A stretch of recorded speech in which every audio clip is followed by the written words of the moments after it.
job opportunities, career opportunities in pharmacy profession.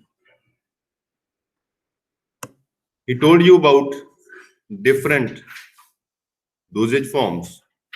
I know that were new, all the new terminology to you people, because you people did +2 and have not listened any or read any these type of terminology. Today I will start posology. This module 2 is very important to you also, as well as to final year students. Why for final year students? Because if you check the GPAT question paper, you will find that 2-3 questions came from this posology part, this calculation part. In the posology, we will cover the introduction of this chapter and various factors which influence the dose or calculation of dose. Under various factors, I will cover all the factors like age, gender, body weight, route of administration, time of administration, different environmental factors, emotional factors also, presence or absence of disease, how it affect the dose, accumulation of drug in the body, different effects like additive effect, synergism effect, antagonistic effect, idiosyncrasy to different persons, tolerance, tachyphylaxis, metabolic disturbances, and so on. In the last, we will cover how to calculate dose based upon age, based upon body surface area, based upon body weight. Now, what is posology? Poso means how much, and logos, it means science. When combined, it means science to calculate how much. The posology is a branch of medical science which deal with dose or quantity of drug which can be administered to a patient to get the desired pharmacological action. I emphasize on the word desired. In this definition, I emphasize on the word administered. I emphasize on the word prescribed by physician. In the previous lecture, Professor G.D. Gupta ji told you about the prescription. Prescription is a written order by a medical practitioner to the pharmacist for patient to get desired pharmacological action. तो अपनी यहाँ पे requirement क्या है? To get desired pharmacological action. Official doses in pharmacopoeia represent the average range of quantity suitable for adults, which is administered orally within 24 hours. So when we change the route of administration, there is variation in dose. So route of administration are followed, the relevant appropriate dose is given. It is the responsibility of prescriber regarding the amount of drug to be prescribed or the frequency at which the drug to be administered. We know that it is the responsibility of prescriber, but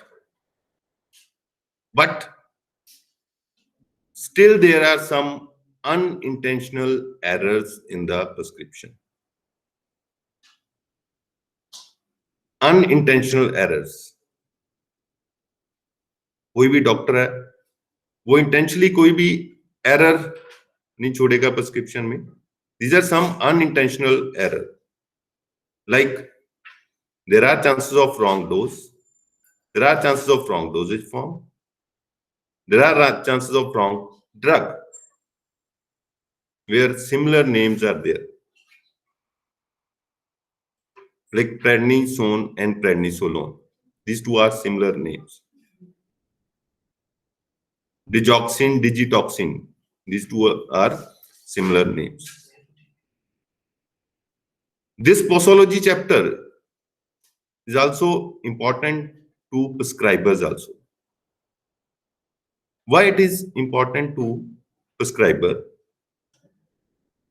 There are chances of error in calculation of dose.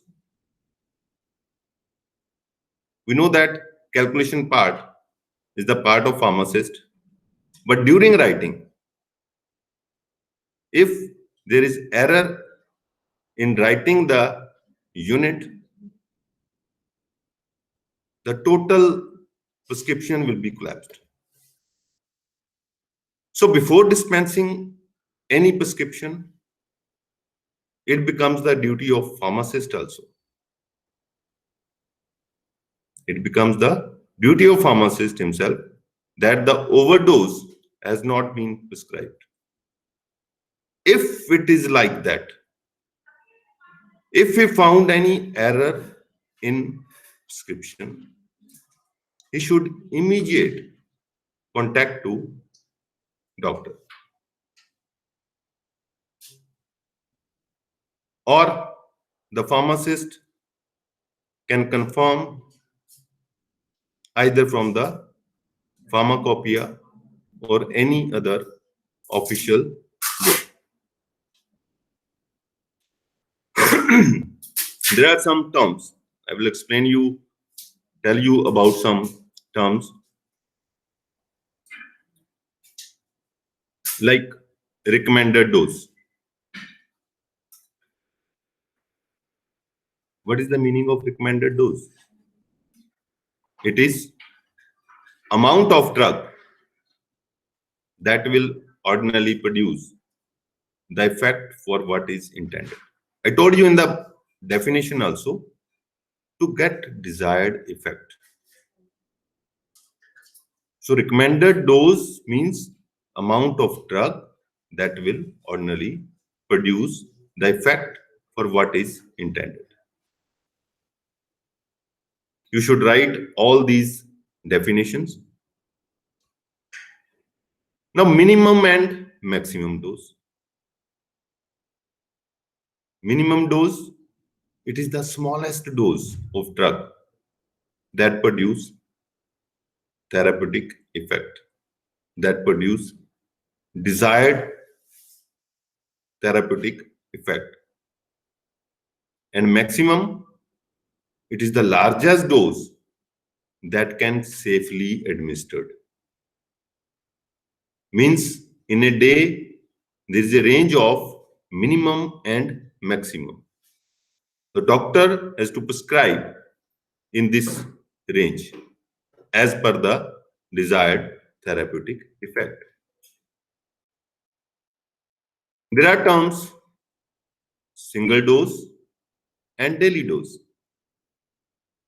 Single dose means once in a day, OD,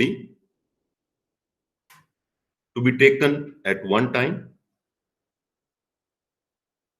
Daily dose means amount to be taken in 24-hour period in a single day. Maybe in single dose or maybe in divided doses. Nowadays, there are availability of different dosage forms in which we can administer daily dose as a single dose, and that daily dose from the dosage form release the drug at different interval of time. Two more terms are there: maintenance dose and loading dose. Maintenance dose and loading dose. चलो एक simple सी example आपको बताता हूं कि कोई भी आपने किसी भी व्हीकल को ही चलो पुश करना है ना, गाड़ी खराब होगी, गाड़ी को हमने पुश करना है।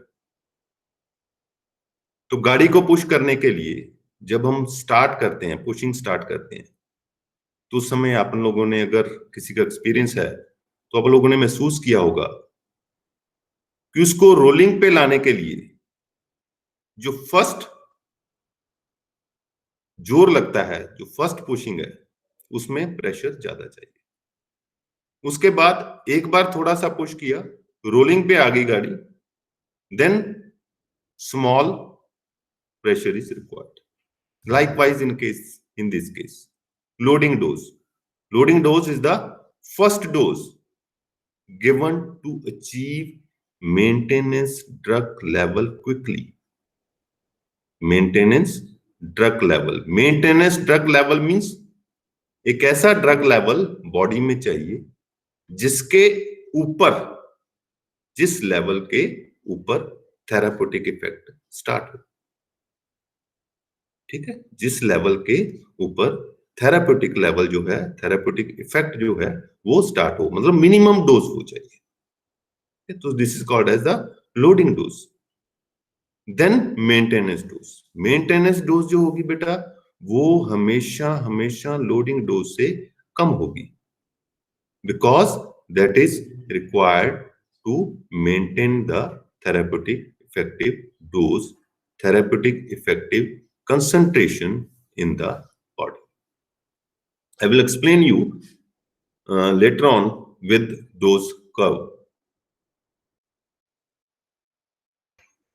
अब ये दो टर्मिनोलॉजी, ये दोनों बहुत इंपॉर्टेंट है,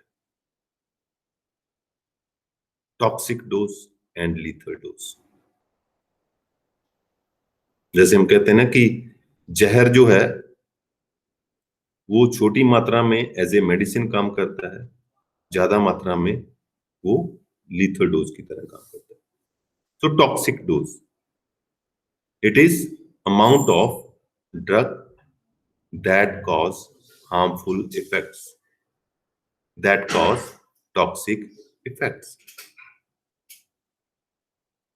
साइड इफेक्ट जो होंगे उसके, अगर वो ड्रग की अमाउंट हमने, जो मैंने आपको बताया था पहले, कौन सी टर्मिनोलॉजी थी, मैक्सिमम डोज।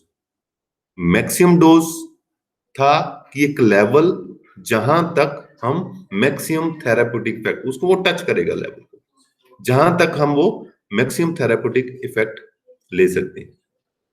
टॉक्सिक इफेक्ट मतलब ये लेवल से ऊपर अगर आपका लेवल बॉडी में ड्रग का लेवल निकल गया, then it will become under the toxic level. So toxic dose is amount of drug that cause harmful effect. Lethal, खत्म ही कर देगा, amount of substance that will cause death. आपने कई बार देखा होगा या सुना होगा, न्यूज़पेपर में भी आता है कि फलां फलां बंदे ने सुसाइडल जो है करने की कोशिश की, किसी ने नींद की गोलियों के साथ, है ना, सेडेटिव इफेक्ट, सेडेटिव टैबलेट हैं वो ज्यादा ली। अब उसमें देखा होगा कि कोशिश की बट बच गया। कोशिश की बट बच गया मींस वो लेवल जो था उसकी बॉडी में, वो लीथल लेवल तक नहीं पहुंचा। उससे पहले ही, suppose it was taken by oral route, उसके पहले ही डॉक्टर ने गैस्ट्रिक लैवेज या किसी और तरीके से सपोज अगर डोज अंदर भी चली गई है, ब्लड कंसंट्रेशन में भी, ब्लड में भी उसकी कंसंट्रेशन है, they can add antidote. So these are toxic and lethal. Now come to the dose curve. I know these terms are very new to you, क्योंकि 12th तक आप लोगों ने कभी इन चीजों के बारे में नहीं सुना. अब आपके सबके घर में कोई ना कोई, आज की डेट में तो वैसे ही हर घर में कोई ना कोई ऐसा पेशेंट रहता है कि जो किसी ना किसी डिजीज की ट्रीटमेंट के लिए कोई ना कोई मेडिसिन लेते हैं. रेगुलर नहीं है तो मान लो भी कोई पेशेंट होता है, किसी को कोई डिजीज है, वो डॉक्टर के पास जाते हैं, तो आपने डॉक्टर की प्रिस्क्रिप्शन में देखा होगा कि उन्होंने 1 या 2 या 3 जो भी मेडिसिन लिखी. सपोज हम सिंपल कॉम्बीफ्लैम की बात करें, ये तो सुना होगा ना वर्ड कॉम्बीफ्लैम. यस, कॉम्बीफ्लैम किस लिए यूज करते हैं? कॉम्बीफ्लैम या इसको जो एलिवेटेड बॉडी टेम्परेचर है उसको रिड्यूस करने के लिए एज एन, उसको बोलते हैं एंटीपायरेटिक. दर्द हो रहा है, हम कहते हैं कि शरीर दर्द कर रहा है, उसको बोलते हैं हम एनाल्जेसिक. ठीक है. मान लो किसी भी डॉक्टर ने कोई एनाल्जेसिक एंटीपायरेटिक ड्रग जो है, टैबलेट जो है, वो प्रिस्क्राइब की. तो देखो सारी टर्म्स इसमें आएंगी. डॉक्टर को क्या ध्यान रखना पड़ेगा? मिनिमम थेराप्यूटिक लेवल प्रिस्क्राइब करने के लिए भी ड्रग का मिनिमम थेराप्यूटिक लेवल भी रिक्वायर्ड हो, मैक्सिमम लेवल भी उसको, जो डेली डोज है उसको भी ध्यान में रखना है. It should not become toxic dose, ये भी चीज उसने ध्यान में रखनी है. ही prescribed 3 tablets in a day. क्या आपको वो कहते हैं कि ये तीनों टैबलेट आप अभी ले लो, या आप ऐसा करते हैं कि तीनों टैबलेट नहीं, मेरे को तो दोपहर को मैंने काम जाना है या फिल्म देखने जाना है, तो मैं तीनों टैबलेट अभी खा लेता हूं, शाम को खाने की जरूरत नहीं पड़ेगी. नहीं, है ना. पेरेंट्स भी मना करते हैं हमारे भी, नहीं तीनों टैबलेट इकट्ठी नहीं खानी. डॉक्टर ने क्या लिखा है? 3 tablet in a day.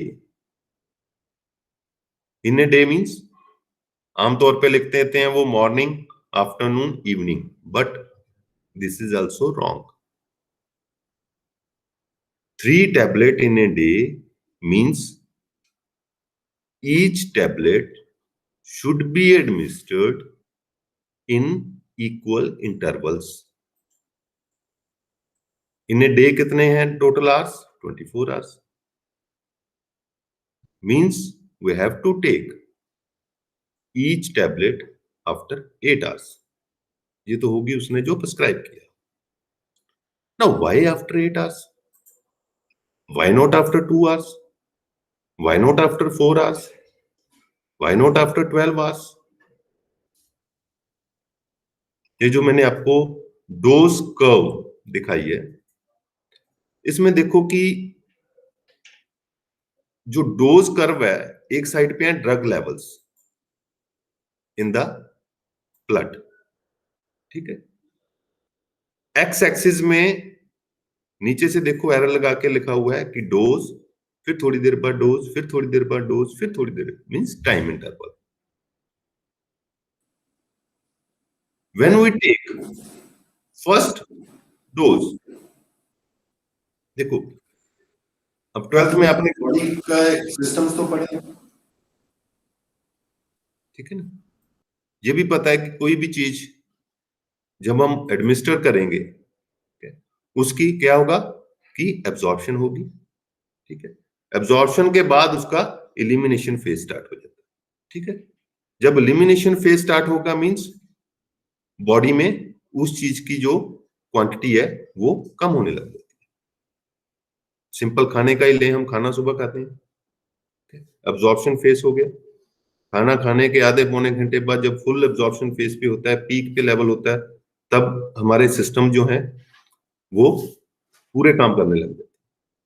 फिर उसका आ जाता है elimination phase. Likewise in drug there is absorption phase. We take drug, we take tablet, it will enter through the oral route into the stomach, ठीक है। उसमें 2 घंटे का जैसे उसका रेजिडेंस टाइम है, वहां पे उसकी डिसइंटीग्रेशन, कल आपको सर ने भी करवाया होगा कि tablet different doses form, tablet it is compressed form of powders. So it will first disintegrate, then it will get dissolved, then it will get absorbed. Absorption के बाद there will be increase in concentration of drug in plasma in body, blood. Slowly, when it reach to maximum level in the plasma, then the elimination phase will start. The level of the drug in the body will come down. After first dose, see in the curve. From the starting, there is rise in drug level. After some time, there is decrease in drug level. So there are two more lines above the x-axis. One first dotted line is minimum level. Second, on upper side, it is maximum drug level. That is, after this, there will be increased risk of side effect. So, एक मैंने terminology आपको बताई थी maintenance level. Now to get desired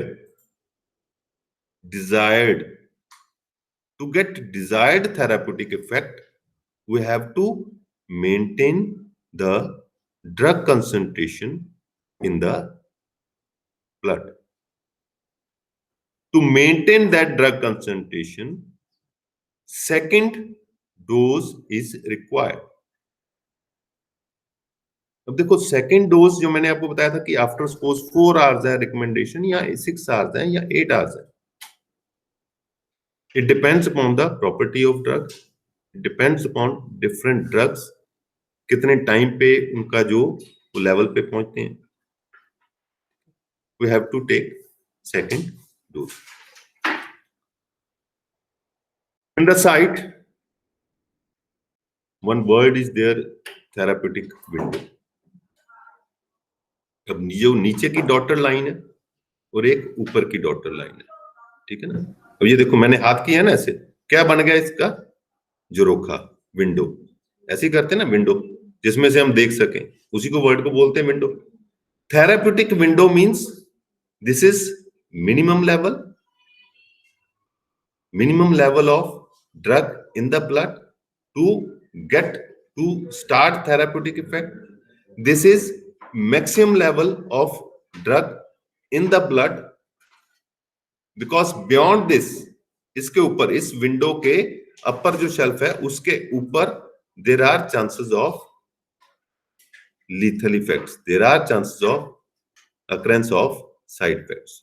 So this range, minimum level and maximum level, this range is called as the therapeutic window. तो अब अगर आपको कोई पूछे कि थेराप्यूटिक विंडो है तो क्या डिफाइन करोगे, किस तरीके से डिफाइन करोगे? सिंपल वे में, जैसे मैंने आपको सिंपल वे में, विंडो मींस एक मिनिमम लेवल, एक मैक्सिमम लेवल है, ठीक है. Therapeutic means to get result, desired pharmacological action, ठीक है. Therapeutic window means the level, minimum level and maximum level of window in between the minimum and maximum level of the drug.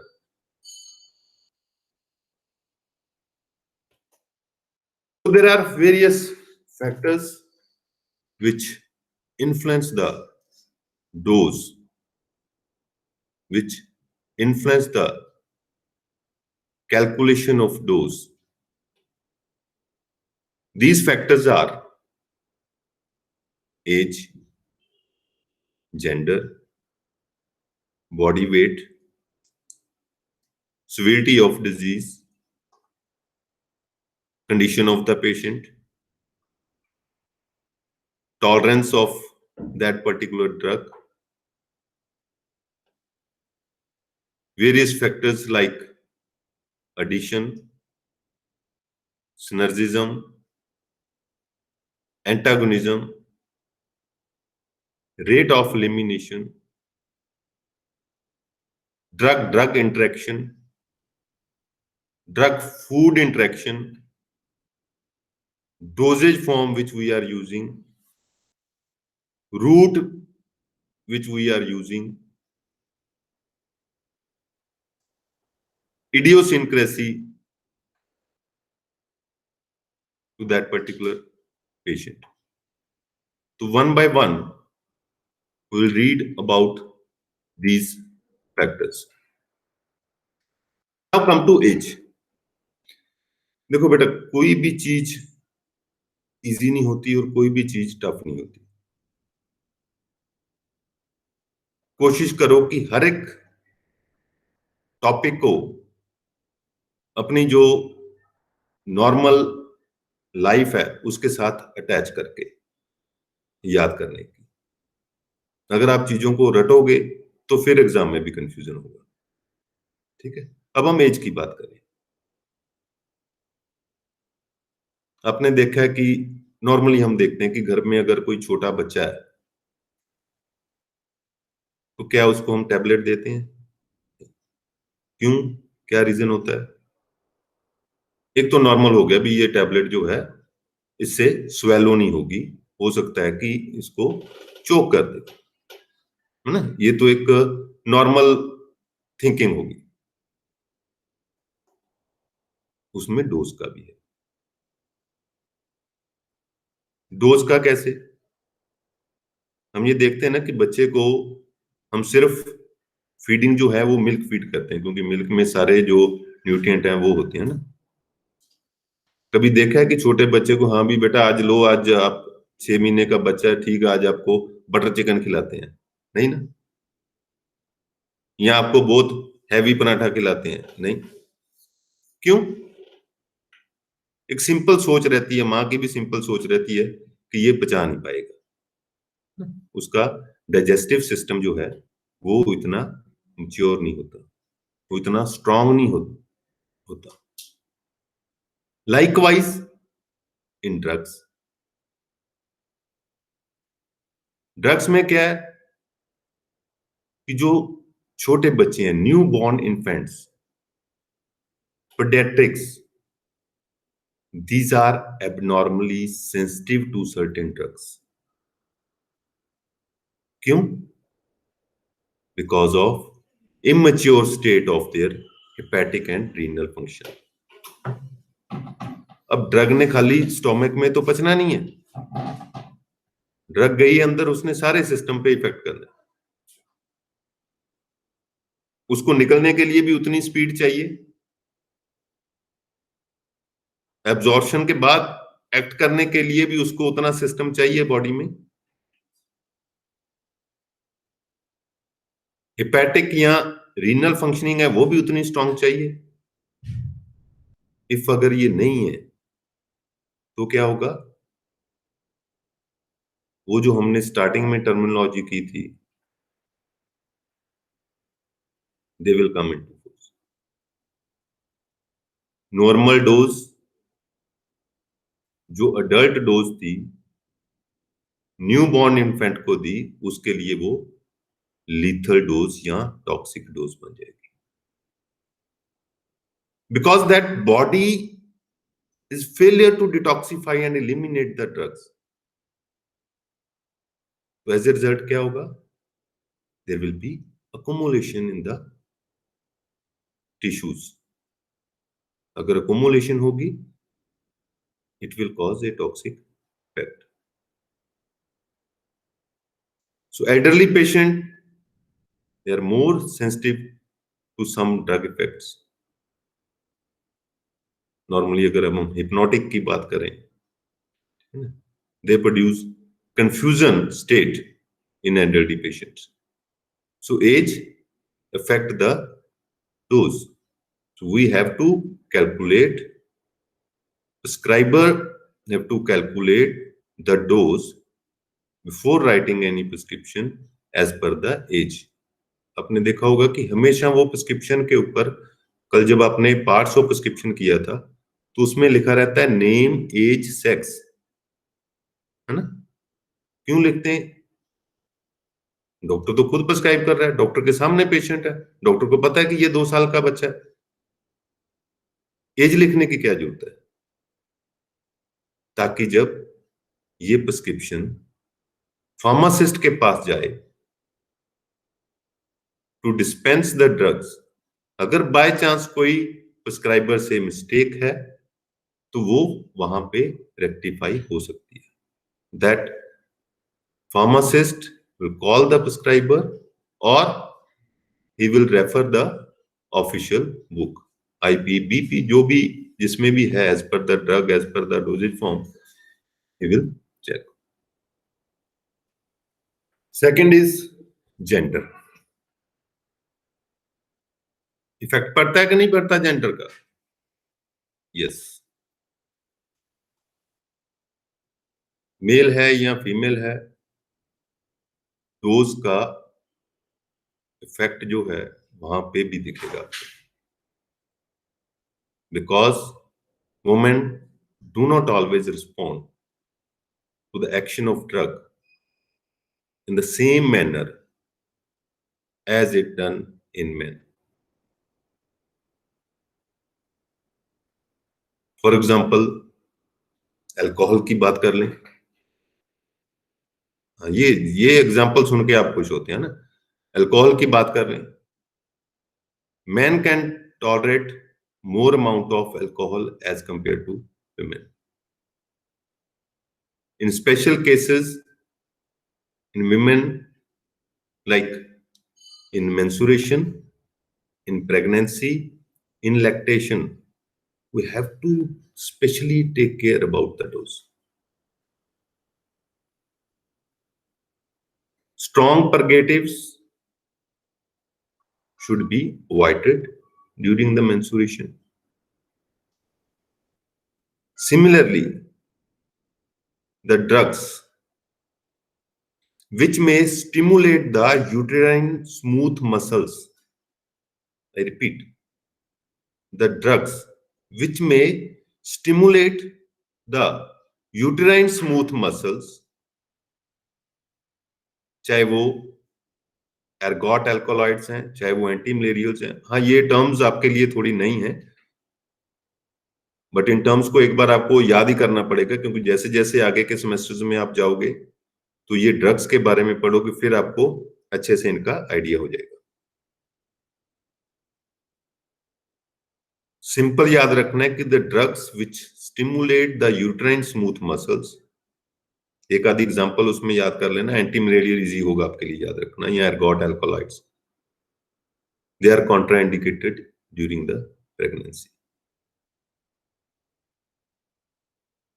Alcohol, barbiturates, narcotic drugs, they also act on fetus through the placenta. ये तो आपको idea है ना कि placenta नाम की कोई चीज होती है। Through placenta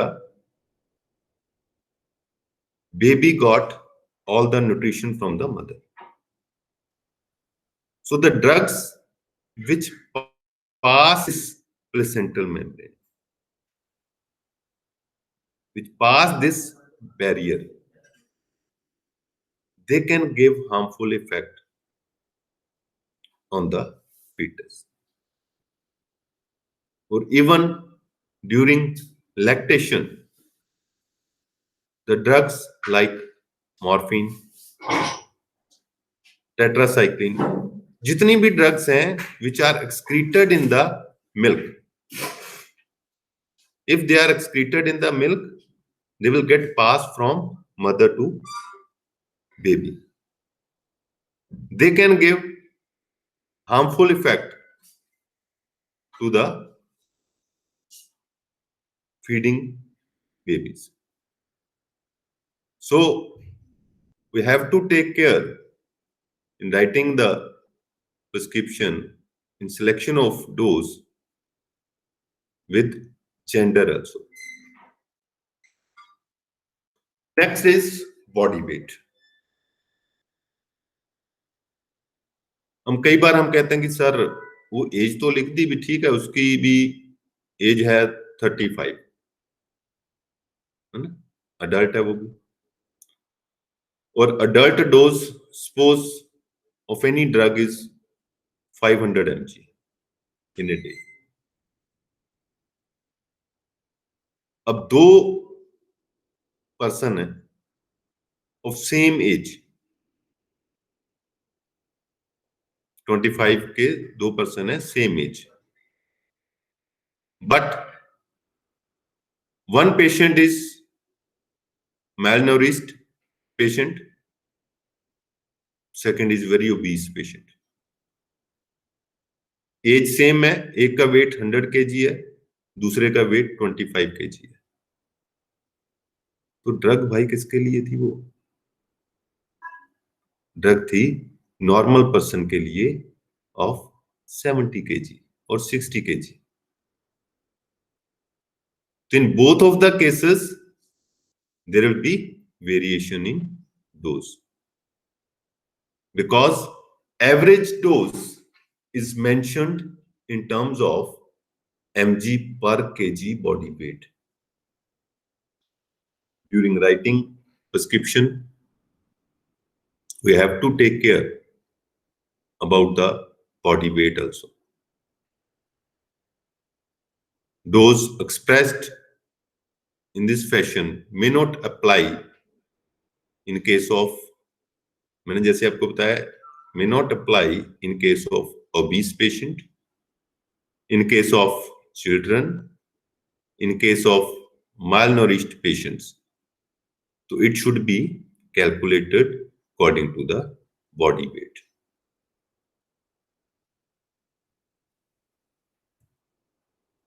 Next is route of administration. समझते हो ना route of administration? Previous lecture में सर ने करवाया भी होगा रूट ऑफ एडमिनिस्ट्रेशन. तो नॉर्मली कौन सा रूट है? ऑरल रूट, जो नॉर्मल रूट हम देते हैं. इंजेक्शंस आपने कई तरह के देखे होंगे, कभी मसल पे लगाते हैं इंजेक्शन, सबकुटेनियस लगाते हैं इंजेक्शन, है ना. यहाँ कई बार हम कहते हैं कि डायरेक्ट नाड़ी में ही लगवाया, ऐसा बोलते हैं ना लेमन लैंग्वेज में, IV इंजेक्शन. तो this route of administration also affect the dose. क्यों? If we take the drug by oral route, उसका रूट क्या है? वो ड्रग पहले आपके स्टोमक में जाएगी, डिसइंटीग्रेट होगी, डिसॉल्व होगी, एब्जॉर्ब होगी, ठीक है. एब्जॉर्प्शन के बाद उसका जो है वो आगे बॉडी के रिमेनिंग पार्ट में सर्कुलेट होगी वाया ब्लड. मीन्स उसको ब्लड तक पहुंचने के लिए कितना टाइम लगा? कम से कम 1.5-2 घंटे लग गए उसको, 1-1.5 घंटा लग गया, depending upon the absorption of the drug, उसकी सॉल्युबिलिटी, कई फैक्टर हैं. तो ब्लड लेवल पे जब कंसंट्रेशन पहुंचेगी तभी हम कहते हैं कि इसका मेंटेनेंस लेवल क्या है, इसका टॉक्सिक लेवल क्या है, इसका लोडिंग डोज क्या है, या इसका लीथल डोज क्या है.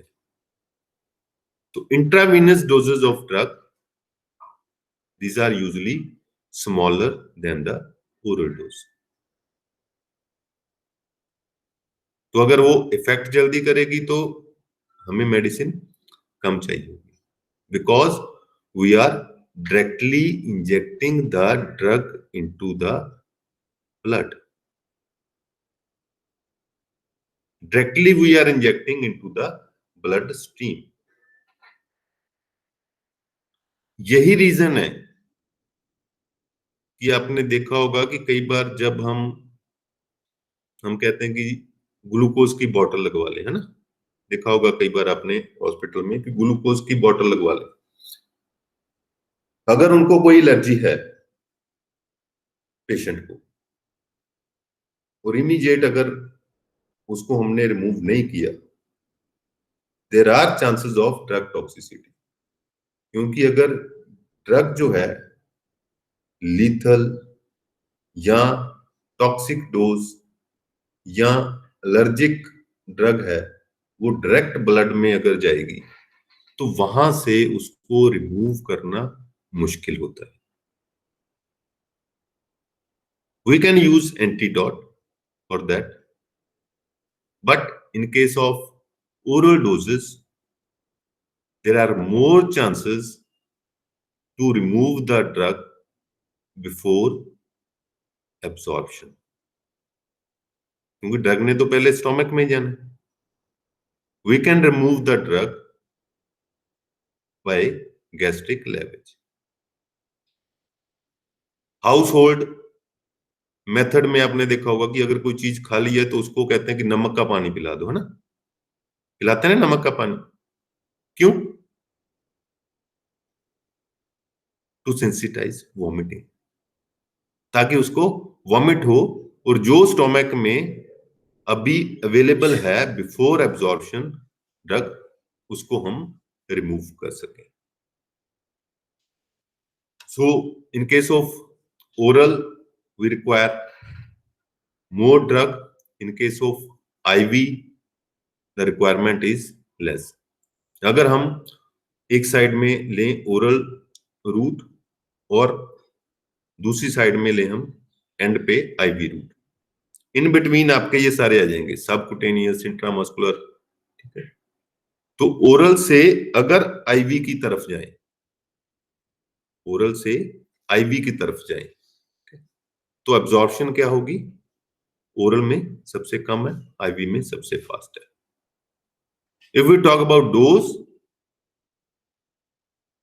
फ्रॉम आईवी टू ओरल, ये एरो उल्टा लगेगा, ठीक है? From IV to oral there will be increase in dose. जैसे जैसे हम ओरल आईवी रूट से ओरल रूट की तरफ जाएंगे, we require more drug. Next is time of administration. एक तो बेटा आपको मैंने time with the help of dose curve बताया था कि टाइम क्यों रिक्वायर्ड है, कितना टाइम रिक्वायर्ड है। वो टाइम तो था to get minimum therapeutic effective concentration. ये टाइम, यहां पे जो टाइम ऑफ एडमिनिस्ट्रेशन है, इसमें और भी फैक्टर्स है। टाइम इन द सेंस, अगर डॉक्टर ने आपको कहा कि morning, afternoon and evening, morning में आपने उठते ही कुछ नहीं, कोई ब्रेकफास्ट नहीं, कोई कुछ नहीं, ब्रश नहीं किया, नहीं मेरे दर्द हो रहा है जी, उठते ही टैबलेट खा ली। क्या खाने देते हैं आपके पेरेंट्स ऐसे? नहीं, उनको तो नहीं, उन्होंने तो साइंस नहीं पढ़ी,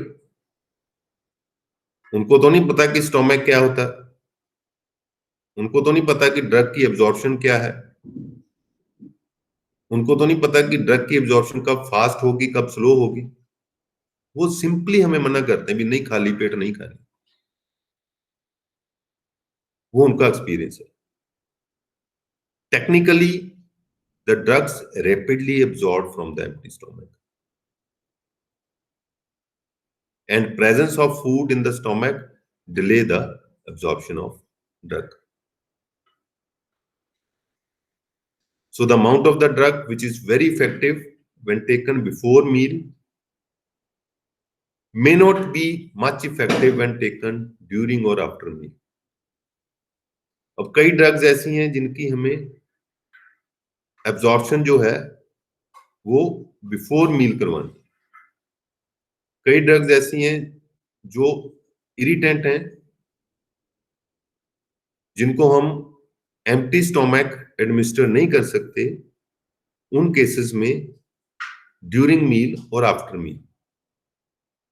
अब इसको कोरिलेट नहीं करना कि सर मेरे वो ग्रैंडपा जो हैं वो डायबिटीज की टैबलेट खाते हैं, वो आफ्टर मील खाते हैं, इसका मतलब इरिटेंट है वो। वो ड्रग, वहां पे ड्रग इरिटेंट नहीं है, वो अलग केस है। वहां पे खाली पेट क्यों नहीं देनी टेबलेट? किस चीज के लिए खानी है टेबलेट? बिकॉज आप कहते हो कि उनको ब्लड शुगर है। ब्लड शुगर मीन्स उनकी बॉडी में जो है शुगर लेवल ज्यादा है, डायबिटीज है उनको। अगर वो बिफोर मील खाएंगे, हो सकता है कि उनको हाइपोग्लाइसीमिक शॉक हो जाए। It depends upon the severity. After meal या विद इन मील इसलिए कहते हैं कि when we take meal there are chances of rise in blood sugar level, वो भी इमीडिएट ना इंक्रीज हो। ठीक है, वो उस तरह का केस है। But in case of irritating drugs, these are better tolerated if administered after meal। ठीक है, तो टाइम ऑफ एडमिनिस्ट्रेशन और food which we are taking with the drug is also important, जिसको हम फूड ड्रग इंटरेक्शन भी कहते हैं। कई बार देखो, कई बार जो फायदे के लिए चीज की होती है वो भी नुकसान कर देती है। आप लोगों के मदर जो है आपको जैसे बहुत प्यार करते हैं ना, वो कहते हैं कि बेटा बुखार हो गया या डॉक्टर ने दवाई दी है, आमतौर पे आपने देखा होगा कि वो कहते हैं कि ये मेडिसिन गर्म है, बेटा दूध पी ले, है ना? होता है ना सर?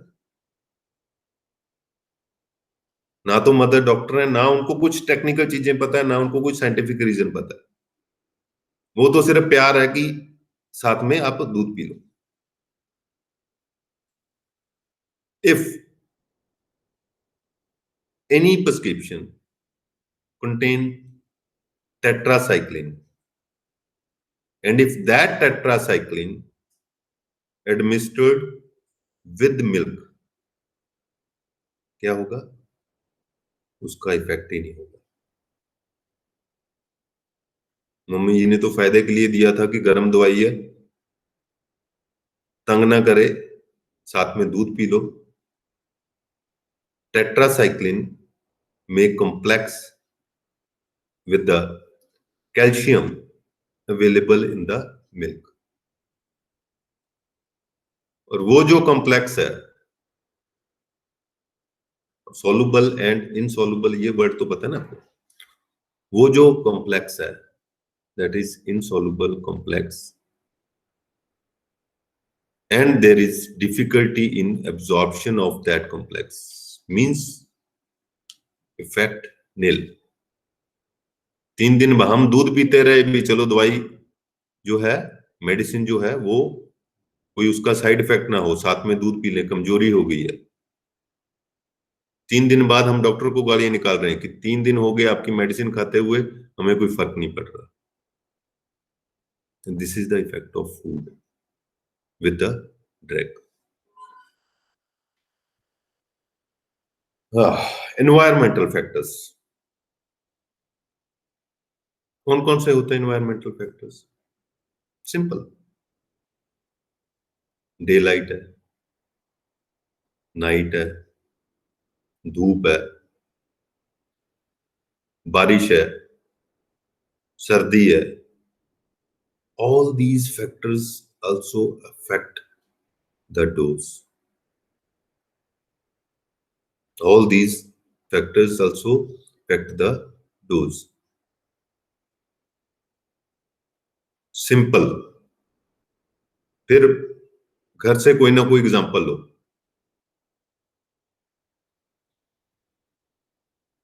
जो बेस्ट एग्जांपल है वो है अल्कोहल। देखा है अल्कोहल ड्रिंक करते? पहली बात, वो नाइट टाइम में ही करते हैं। क्यों? Because of good effects, because of this environmental factor. Second, cold environment में, आपने सुना होगा कोल्ड इन्वायरमेंट में भी ज्यादा इफेक्टिव है, ज्यादा टॉलरेटेड है।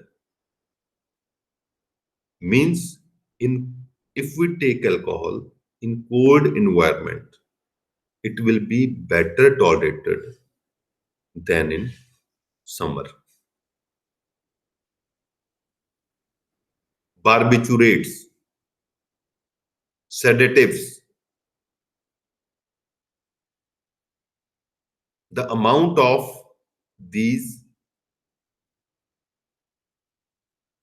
are required in higher dose during the daytime. अगर हम बार्बिचुरेट या sedatives if we will take in daytime or if we will take in night time, means the tolerance or the effect we want to get will get with higher dose in daytime as compared to night time. तो means environmental factors, चाहे वो cold season है, चाहे वो summer season है, चाहे वो day time है, चाहे वो नाइट टाइम है, it also affect the dose of particular drug. Emotional factors. Emotional factors also affect. देखो, हमारे सबके घर में ओल्ड एज पर्सन्स हैं. ओल्ड एज मीन्स अबव 80, है ना, दादाजी हो, दादी जी हो. आपने एक सिंपल तरीका देखा होगा कि जो छोटे टाउन में रहते हैं बच्चे, है ना, उन्होंने देखा होगा कि अगर हम अपने ग्रैंडपा या ग्रैंडमा को किसी बड़े डॉक्टर के पास लेके जाए, वो कहेंगे कि नहीं, इससे मेरे को फर्क ही नहीं पड़ेगा. जिस वो गली मोहल्ले वाले से रेगुलर मेडिसिन लेते आ रहे हैं, उनके साइकोलॉजिकल है कि मेरे को उसी से फर्क पड़ना है. अब 10 रुपए की मेडिसिन ला के दे दो, उससे जो छोटा डॉक्टर है या लेस क्वालिफाइड है या अनक्वालिफाइड है, जिसको हम झोला छाप डॉक्टर भी बोलते हैं, तो वो कहेंगे कि मेरे को इससे फर्क पड़ता है, क्योंकि उनके इमोशंस जुड़े हुए.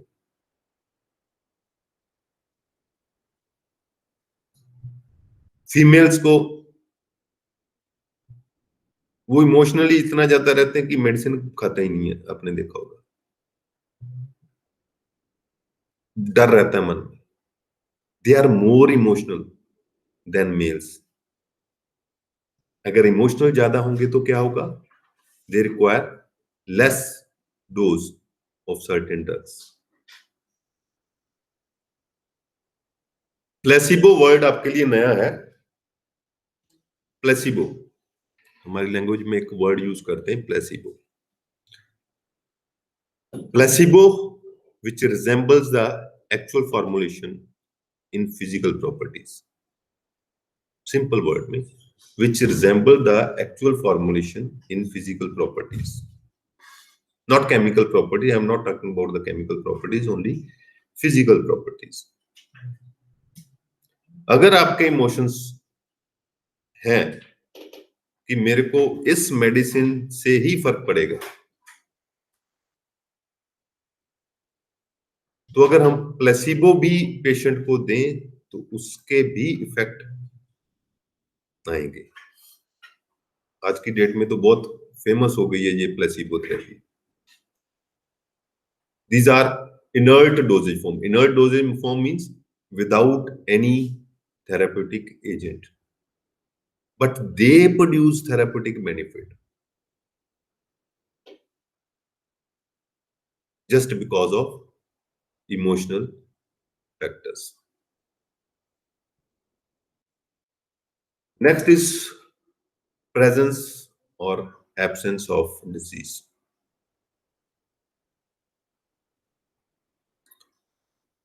अच्छा, आप मेरे को ये बताओ कि कॉम्बी फ्लैम किस लिए खाते हो आप?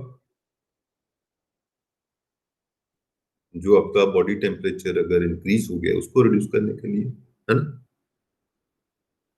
क्या होता है कि ऐसा कि मैं नॉर्मल हूं, मेरा कोई फीवर नहीं है, और मैं कॉम्बी फ्लैम खा लूं या पैरास्टामोल एडमिनिस्टर करूं,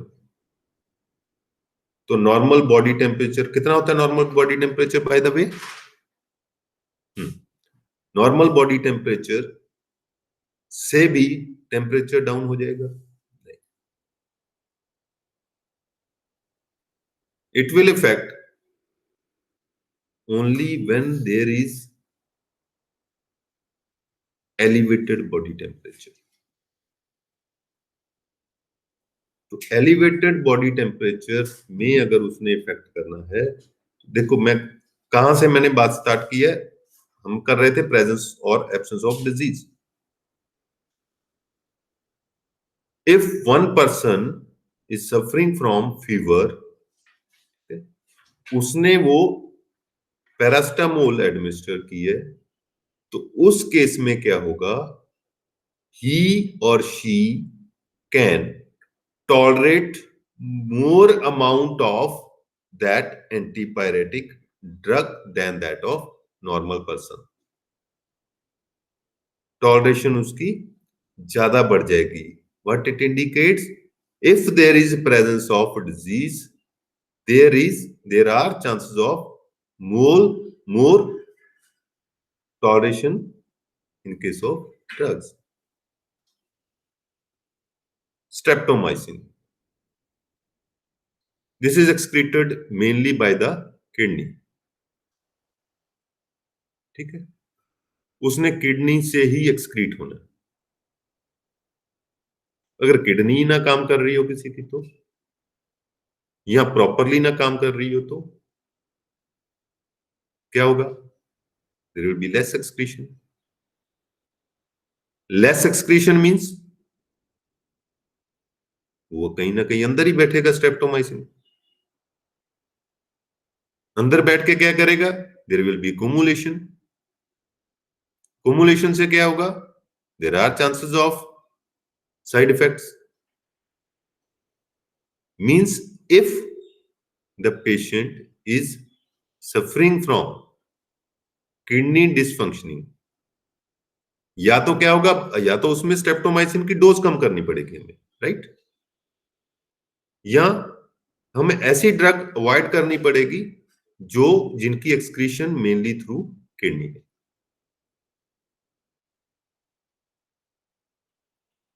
लाइकवाइज अगर हम दूसरी ड्रग्स की बात करें, barbiturates, क्लोरप्रोमाजिन, these may produce unusually prolonged effect in the patient suffering from liver cirrhosis. Means her case में अगर एक डिजीज है ऑलरेडी और हम बिना उस पेशेंट की हिस्ट्री जाने उसको प्रिस्क्राइब करते हैं, there are chances of class.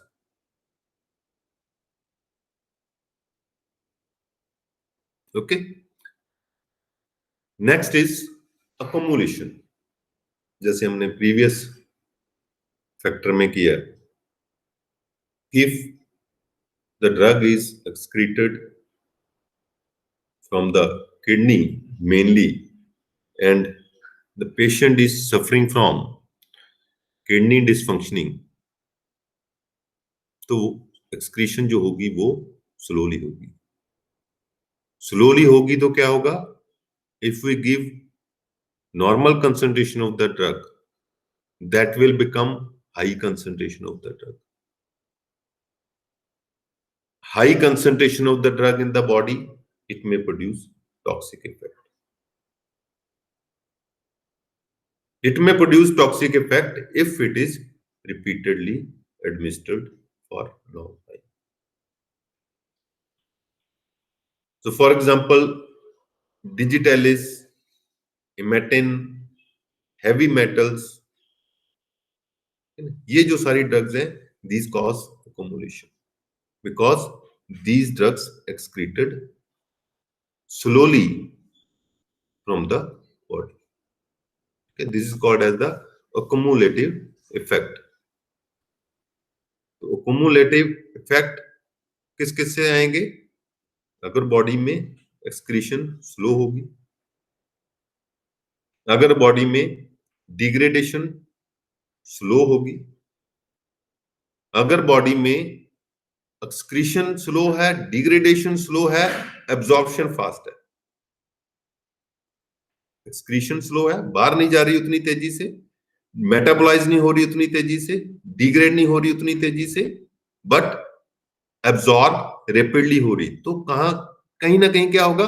कहीं ना कहीं अकोमुलेशन होगी, and this accumulative effect may cause toxic effect in the body. Additive effect, मैंने स्टार्टिंग में आपको 3 टर्मिनोलॉजी बताई थी, एडिटिव, सिनर्जिस्टिक, एंटागोनिस्टिक, है ना? एक एक करके हम तीनों करते हैं। Additive effect, when total pharmacological action of the drug, when total pharmacological action of drugs, 2 or more drugs, single नहीं, 2 or more drugs, when administered is equivalent to sum of their individual pharmacological action, the phenomena is called additive effect. 2 + 2 4 ही होते हैं।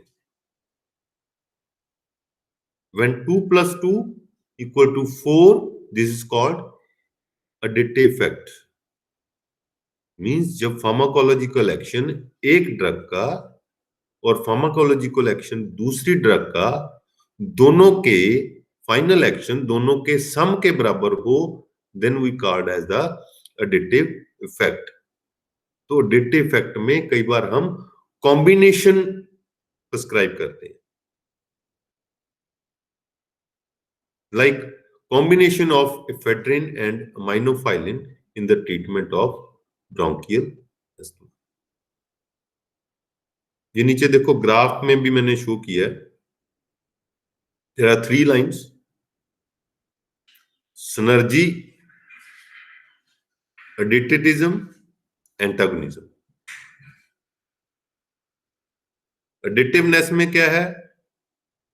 There is smooth requirement of dose. Synergism में dose required is less. This is on lower side. Antagonism में dose requirement is high. Why dose requirement is less in synergism? Additive में क्या कहा था हमने? 2 + 2 become 4. But if 2 + 2 become 5, it means one drug is potentiating the, enhancing the, increasing the action of other drug. So when desired therapeutic result needed is difficult to achieve with single drug, at that time 2 or more drugs are used in combination to increase their action, to enhance their action, and this phenomena is called as the synergism. For example, procaine adrenaline combination increase the duration of action of procaine. अब ये देखो बहुत अच्छी मैंने इसमें animation डाली है। One boy is coming from one side, left side, and second boy is coming from right side. दोनों के हाथ में बैलून है, बट उन इंडिविजुअली अगर हम देखें तो बैलून का इंडिविजुअल पे इतना इफेक्ट नहीं है कि वो उनको भी बैलून के साथ ऊपर ले गए। But these two when combined, see the synergistic effect of balloons, वो दोनों के वेट को ही उन्होंने कुमुलेट करके उनको भी ले गए। Likewise drugs enhance, potentiate or increase the effect of each other antagonism। अब यहां पे उल्टा है, यहां पे क्या है, when action of one drug is opposed by the other drug on the same physiological system, it is known as the drug antagonism। It is known as drug antagonism। The use of antagonistic drug response to the drugs is valuable or used in treatment of poisoning। यहां पे क्या करना है कि एक drug दूसरी drug के effect को एंटागोनाइज कर रही है। सेम नीचे एनिमेशन में देखो, वो दोनों एक दूसरे को पीट रहे हैं, वो एक दूसरे के जो पीटने का इफेक्ट है उसको एंटागोनाइज कर रहे हैं। Likewise in drugs, for example milk of magnesia is given in acid poisoning. क्यों? अब एक ड्रग थी एसिड, एसिड अगर ज्यादा क्वांटिटी में एडमिनिस्टर किया तो उससे क्या होगा, एसिड पॉइजनिंग। या स्टोमक में एसिड, एसिडिटी है, ठीक है, वो भी तो एक तरह से अंदर केमिकल ही है ना। इन केस ऑफ एसिड पॉइजनिंग हम क्या करते हैं, कोई ना कोई एल्कलाइन इफेक्ट वाली कोई ना कोई चीज हम एडमिनिस्टर करते हैं। Milk of magnesia is given in acid poisoning where alkaline effect of milk of magnesia neutralize the effect of acid poisoning। So likewise, when adrenaline and acetylcholine, these are given together, they neutralize the effect of each other due to antagonism। क्यों? क्योंकि उसमें एक वेजो constrictor है और दूसरा vasodilator है। Constrictor and dilator, vaso means blood vessel, ठीक है ना, एक कंस्ट्रिक्ट करता है, एक उसको डायलेट करता है, तो दोनों को अगर एक साथ दे तो क्या हो जाएगा, ये दोनों एक दूसरे के इफेक्ट को न्यूट्रलाइज कर देंगे। ओके, इडियोसिंक्रेसी, जब हम जो चाहते हैं वो ना हो। जिस थेराप्यूटिक इफेक्ट के लिए हमने ड्रग एडमिनिस्टर की है, प्रिस्क्राइब की है, डिस्पेंस की है, वो ना हो because of any other reason. इस केस में है reason drug allergy. This is also called drug allergy। When we get extraordinary response to a drug which is different from its characteristic pharmacological action, which is different from its required therapeutic effect, it is called idiosyncrasy। जैसे small quantity of aspirin may cause gastric hemorrhage in some persons who are allergic to aspirin। Small dose of quinine may produce ringing in the ears। Some person are sensitive to penicillin and sulfonamides because they produce severe toxic effects।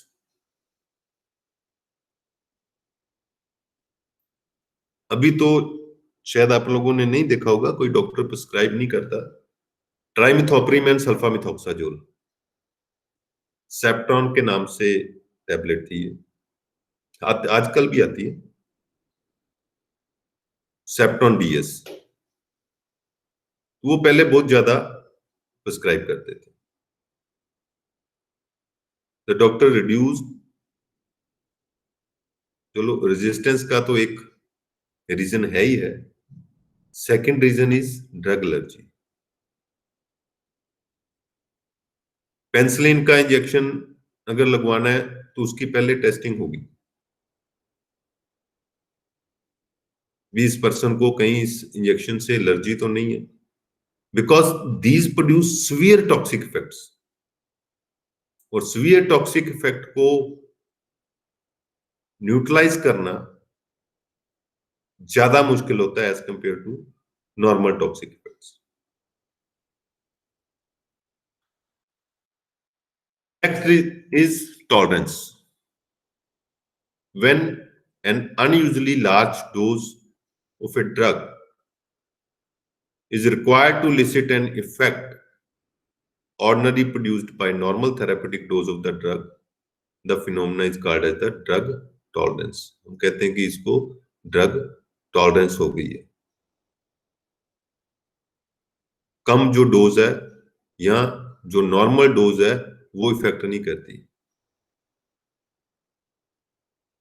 जो drug addict होते हैं उनके case में आपने देखा होगा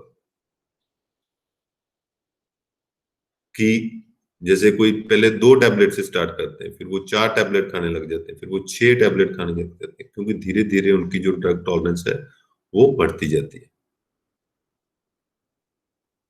So we require unusually large dose of the drug to get normal therapeutic effect. Smokers के case में देख लीजिए, they can tolerate nicotine. Alcoholic K case में देख लीजिए, they can tolerate large quantity of the alcohol. तो इसमें 2 तरह की टॉलरेंस होती है, true tolerance and pseudo tolerance. True tolerance is produced by oral and parenteral administration of the drug. And pseudo tolerance is produced only to the oral route of administration.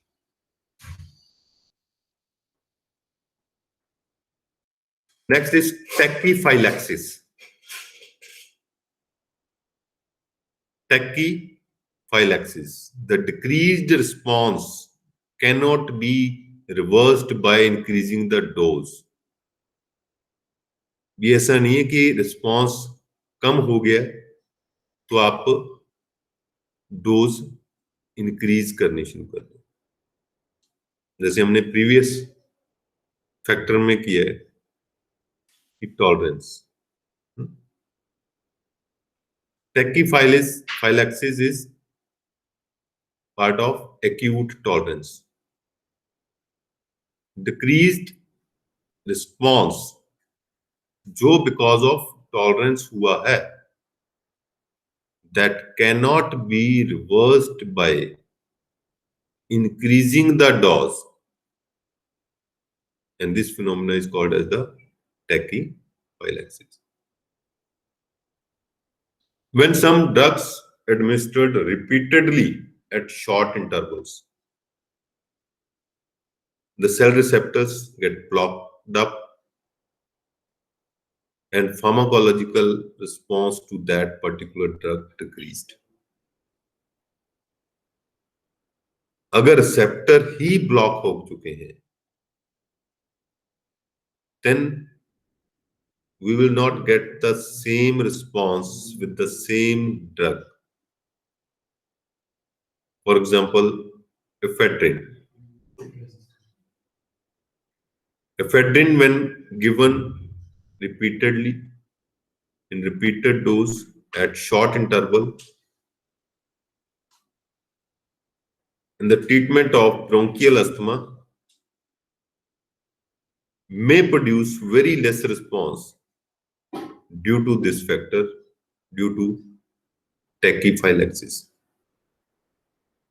Similarly, other drugs like amphetamine, cocaine, nitrates, they also behave in this manner, in this way.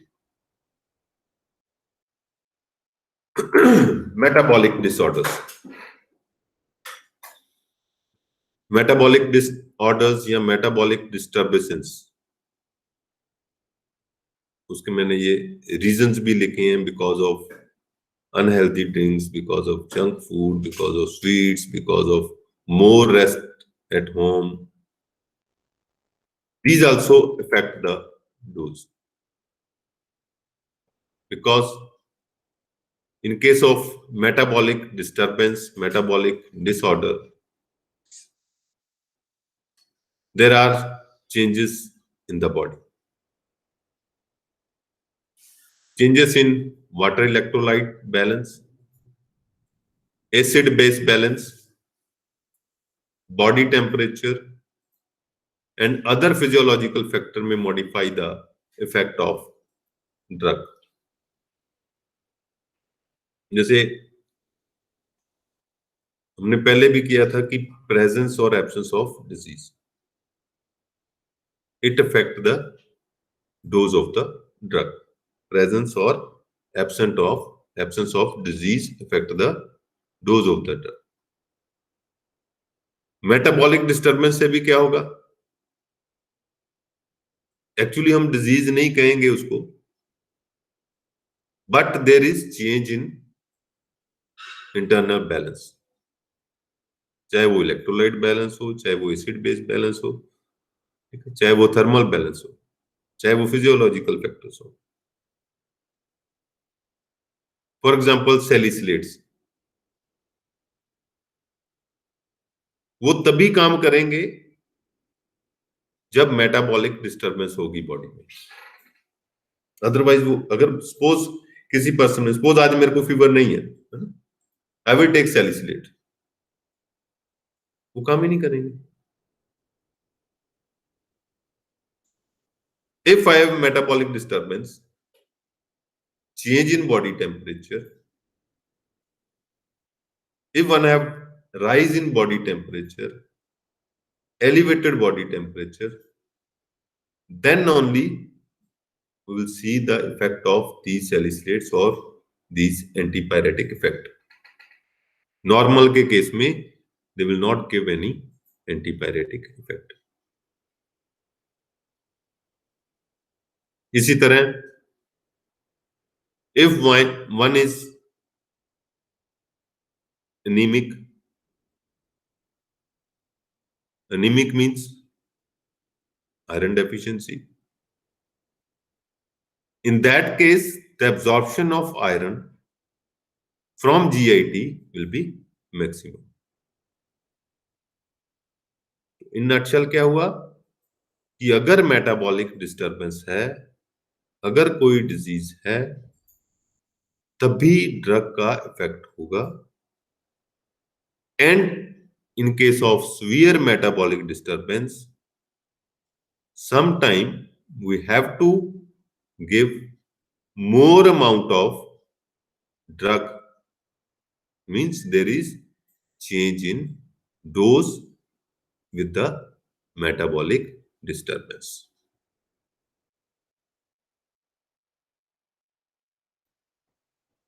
तो इसलिए कहते हैं कि let me check. ये देखिए नीचे एक animation है, तो पहले आप चेक करवाइए कि मेटाबॉलिक डिस्टर्बेंस है कि नहीं है. Then you have to go for any prescription और administration of drug.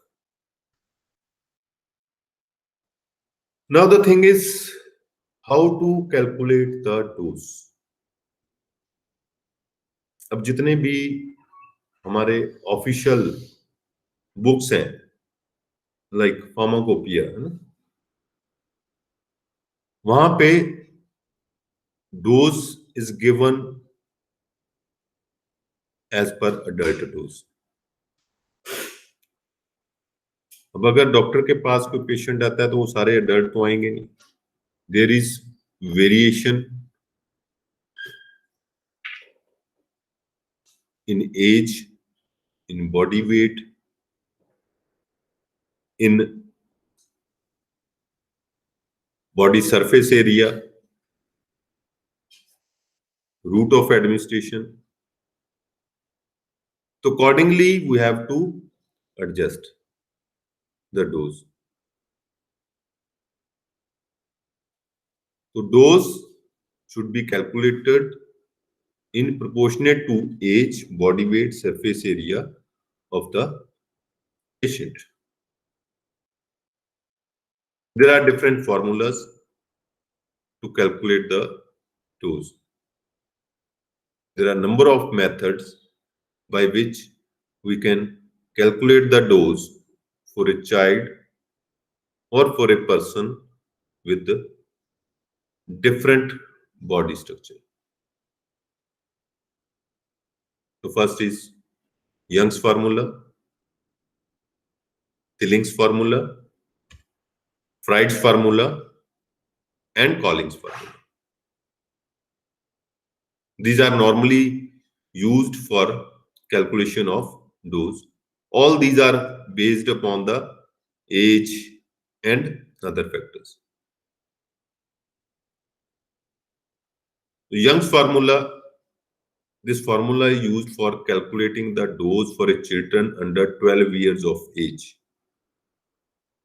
Keep in mind, this formula is used for calculating the dose for children under 12 years of age.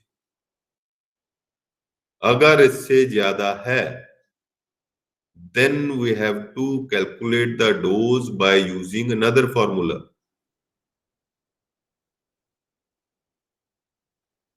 Dose calculation के आपके जब final year में आप GPAT exam में appear होंगे तो उसमें भी रेगुलर क्वेश्चन आते हैं डोज कैलकुलेशन के और conversion of metric to imperial system और calculation of amount of sodium chloride or amount of any other agent required to make any other prescription isotonic. In calculation के basis पे आपको GPAT पे या entrance exam जो है आप जितने भी आपके उनमें जरूर पर जरूर क्वेश्चन मिलेंगे. तो first is Young's formula. In this case dose for a child is calculated. अब अपने पास अभी क्या है? अपने पास अभी है चाइल्ड की डोज हमने कैलकुलेट करनी है.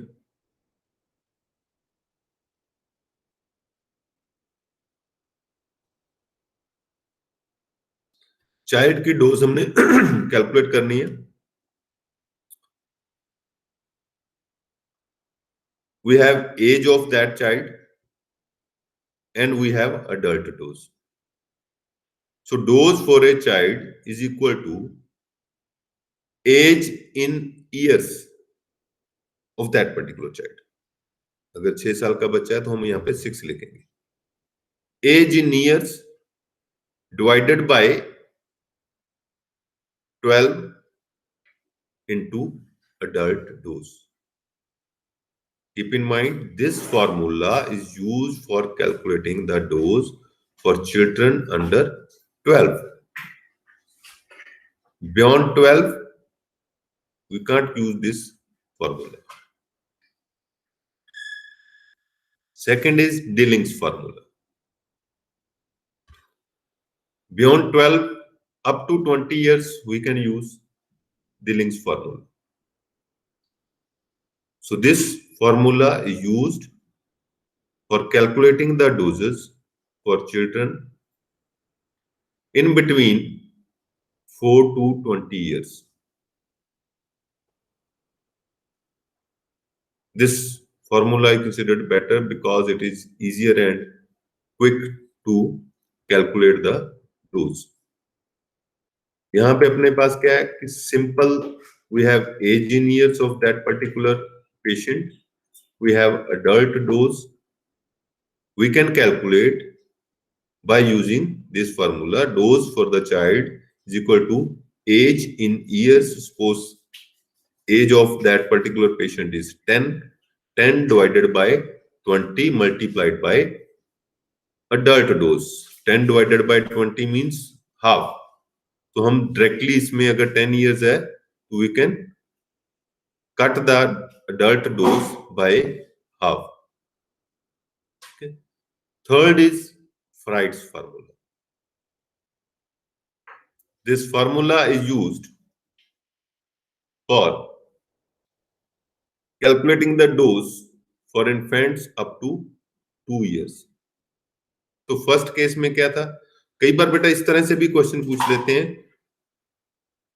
The age of patient is 6 years. Take the formula from the given by which we can calculate the dose. तो उसमें अपने एज पर रिक्वायरमेंट हमने फॉर्मूला पिक करना है. अगर तो मंथ में है, मंथ में in the sense up to 2 years, 24 month के नीचे अगर पेशेंट की एज है, we will use Fried's formula. 12 years के ऊपर अगर एज है, अप टू 20 years, 20 years के बाद तो अडल्ट डोज ही आ गई. 12 years के ऊपर अप टू 20 years है, we will use Dilling formula. And अगर 12 year के नीचे है, we will use Young's formula. So by using Freud's formula, the dose for infants is equal to age in months over 150 into adult dose. 20 months है, 20 over 150 into adult dose. 24 months है, 24 over 150 into adult dose. Likewise, we can calculate the dose if the age is given in months or if the age is given below 2 years. Cowling's formula. The age in years divided by 24 into adult dose. This is just like Dilling formula. So these four are on the basis of age. जैसे मैंने आपको एक factor में बताया था कि body weight also affect the dose. Body weight also affect the dose. If the person of same age has different body weight, age के हिसाब से तो आपका जो if you will use Cowling formula adult dose से calculate करोगे, then it will become same, है ना? उसके हिसाब से वो सेम आएगा. If they have different body weight, then we have to calculate the dose as per the body weight. अब दो पर्सन है, दोनों 24 years के हैं. एक का वेट 35 kg है, दूसरे का वेट 80 kg है. क्या डोज सेम चाहिए होगी? नहीं. जब खाना सेम नहीं चाहिए उनको, तो डोज क्यों सेम चाहिए, है ना?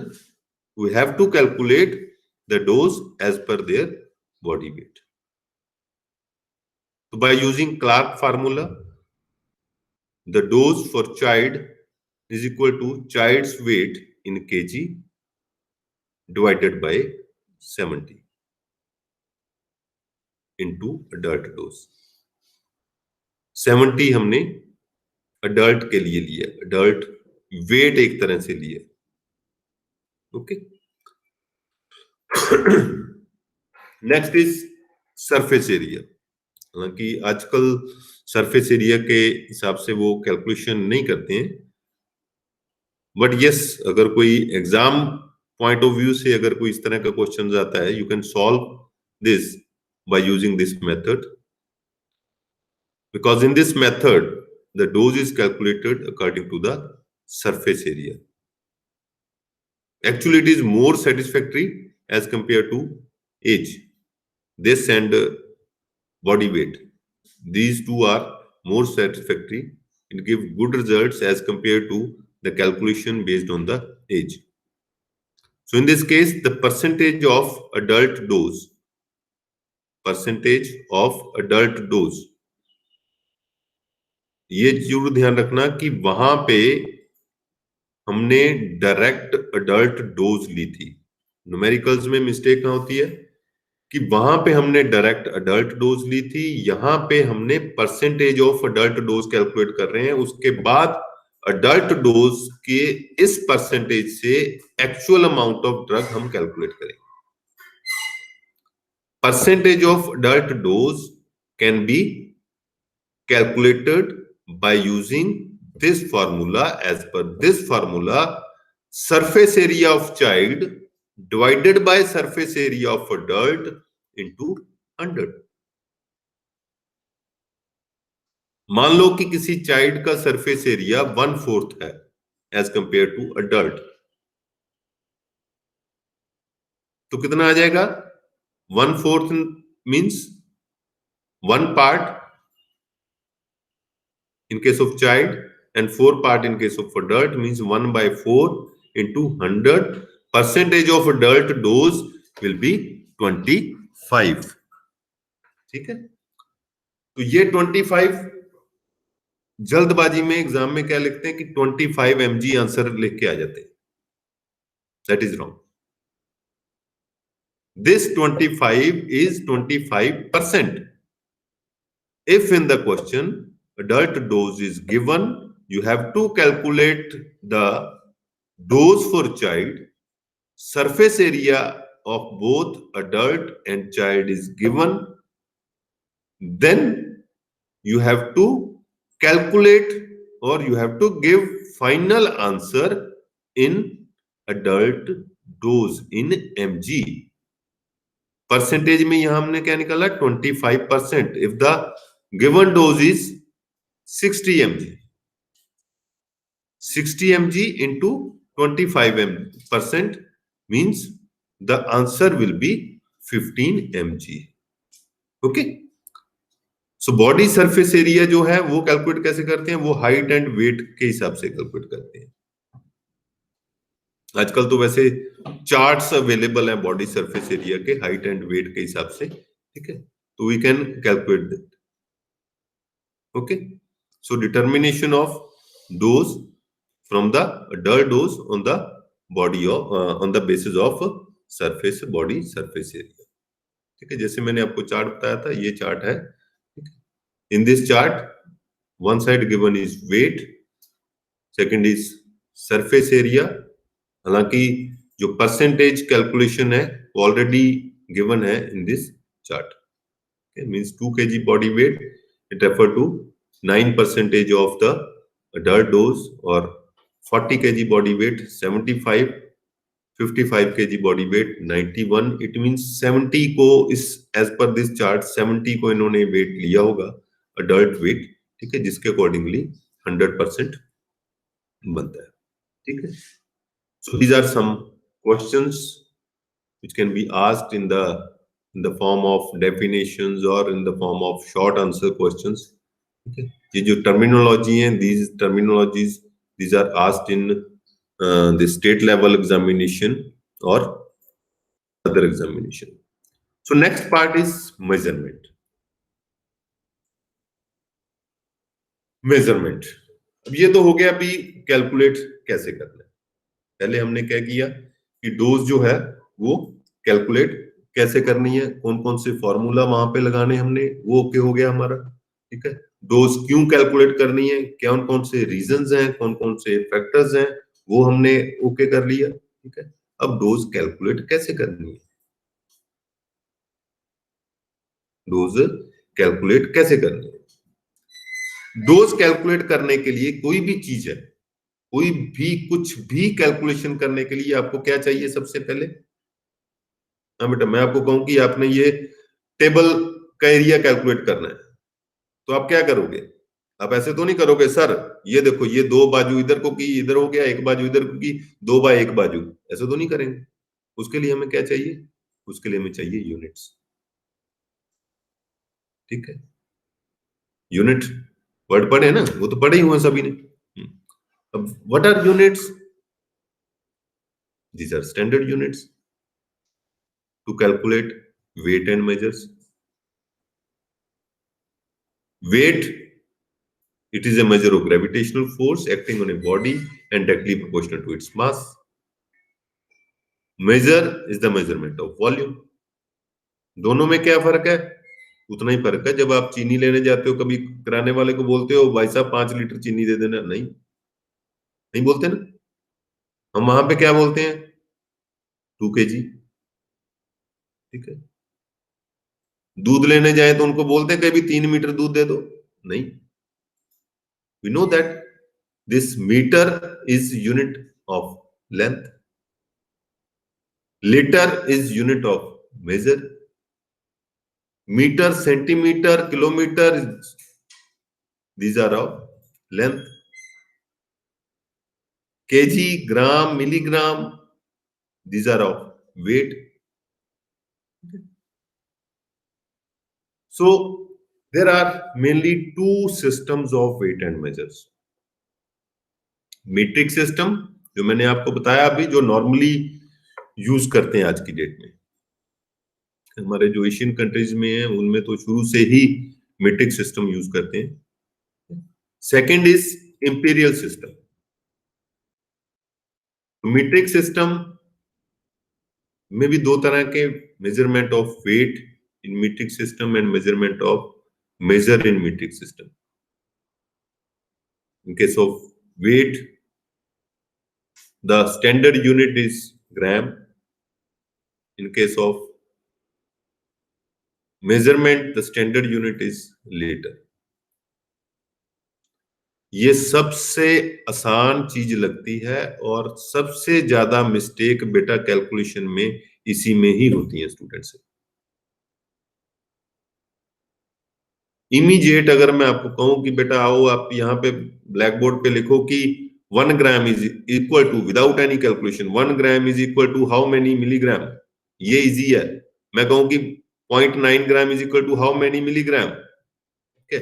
5 बच्चों को अगर ब्लैक बोर्ड पे बुलाऊंगा तो डेफिनेटली 1 या 2 या 3 उसमें से मिस्टेक करेंगे।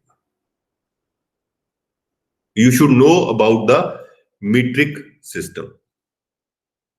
Note down this ladder, simple ladder, simple CD बनाओ, MCD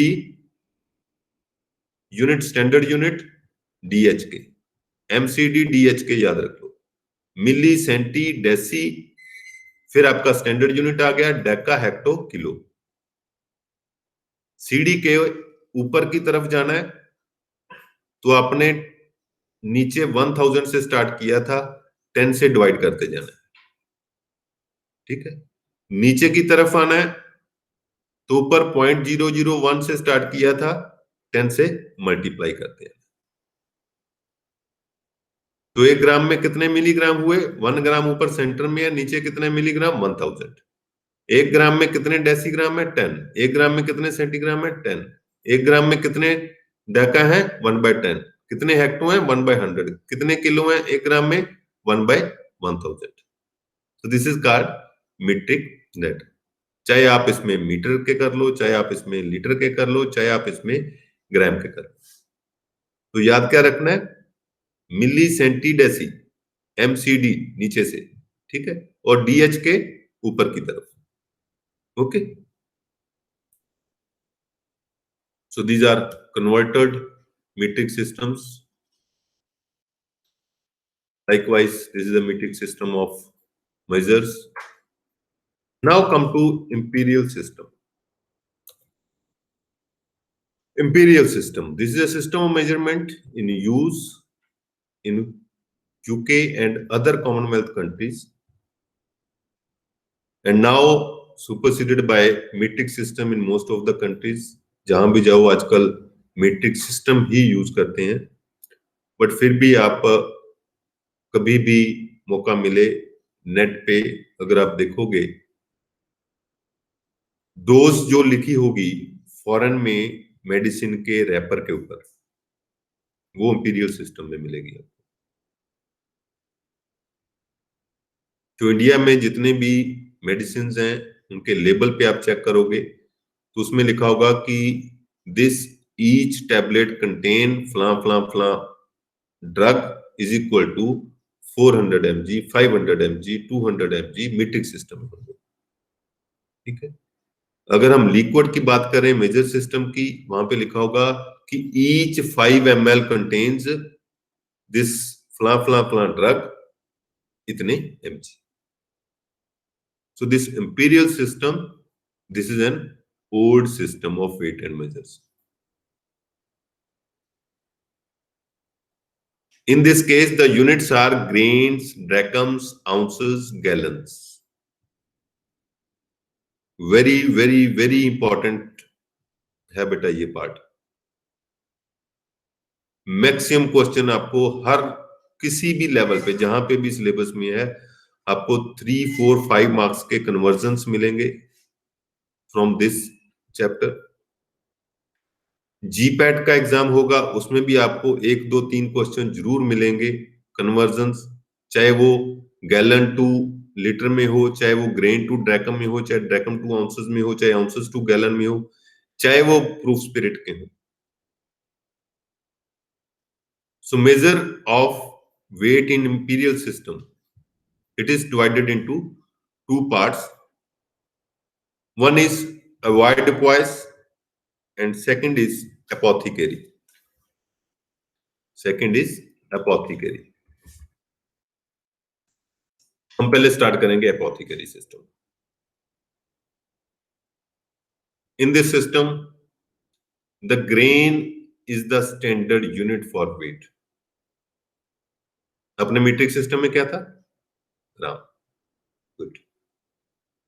In this system, the grain is standard unit for weight. Means जितने भी वेट के हैं मेजर्स, वो हम कैलकुलेट करेंगे ग्रेन से। ठीक है। ये देखो टेबल बनाया, उसमें ऊपर की साइड पे भी grain, scruple, drachm, ounce, pound. ठीक है। और नीचे की साइड में भी लिखा है grain, scruple, drachm, ounce, pound. To make one table like this, बना लो पहले। हो गया? तो ग्रेन के ओपोजिट ग्रेन वाला जो बॉक्स है, या स्क्रपल के ओपोजिट स्क्रपल वाला बॉक्स है, या ड्रैकम के ओपोजिट ड्रैकम वाला बॉक्स है, या आउंस के ओपोजिट आउंस वाला बॉक्स है, लास्ट में पाउंड के ओपोजिट पाउंड वाला बॉक्स है। तो इनमें क्या, 1 पाउंड में कितने पाउंड होंगे? कितने? हाँ, एक ही होगा ना। हाँ, 1 grain is equal to 1 grain, 1 scruple is equal to 1 scruple, 1 drachm is equal to 1 drachm। ये हो गया। ये तो सिंपल है, इसमें तो कोई कैलकुलेशन नहीं है। Okay, now 1 by 1 will calculate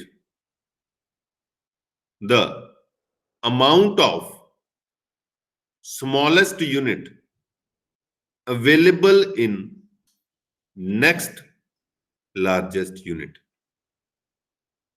देखो वहां पे तो मैंने आपको लेटर बना के दिखा दी थी, यहां थोड़ा सा रटना पड़ेगा, थोड़ा सा। ठीक है। 1 scruple is equal to 20 grain। 4 point रटने, सिर्फ 4 point. 1 scruple is equal to 20 grain। Okay हो गया। तो 20 ग्रेन मैंने 1 scruple, ऊपर से देखो 1 scruple जहां पे 1 आया था, उसके ओपोजिट ग्रेन के नीचे आ गया 20। Okay, then 1 drachm is equal to how many scruples? 3।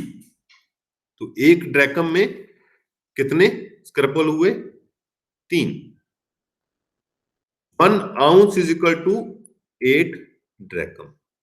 1 ounce is equal to 8 drachm and 1 pound is equal to 12 ounces। बस ये 4 पॉइंट जो आपने रटने हैं, कोई दुनिया का ऐसा न्यूमेरिकल नहीं होगा वेट एंड मेजर का जो आप कैलकुलेट नहीं कर सकोगे। सिर्फ ये 4 पॉइंट रटने हैं।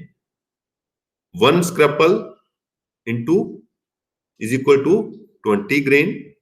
ठीक है।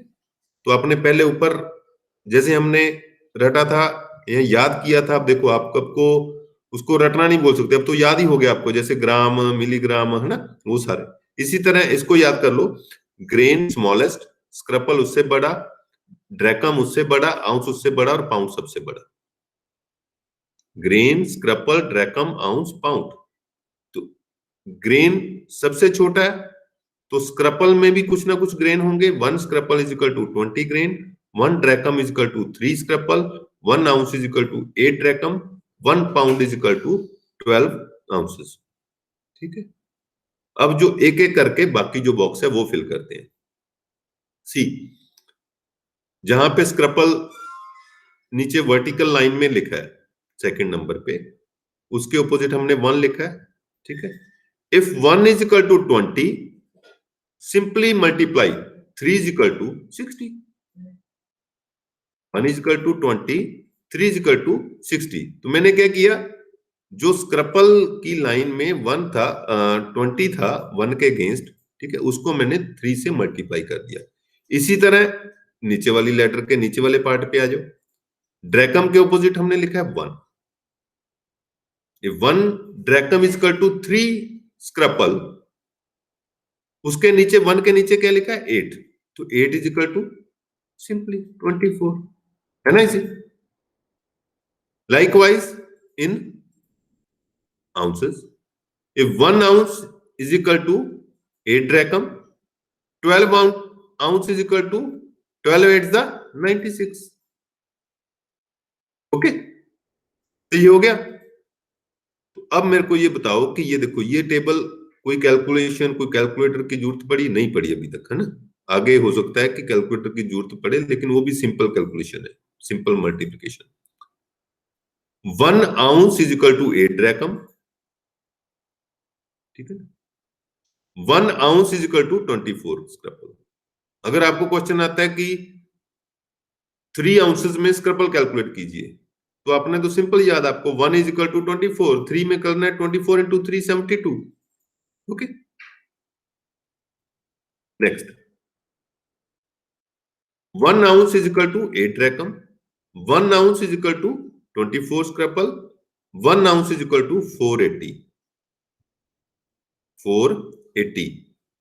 480 मैंने कैसे कैलकुलेट किया, ये देखो, आप ड्रैकम वाली लाइन में जाओ। अब ड्रैकम वाली लाइन में थर्ड जो रो है, 1 drachm is equal to 60 grains, और 1 के नीचे क्या है 8, 8 drachm is equal to 60 into 8, 8 6 द 48, जीरो का जीरो लग गया 480।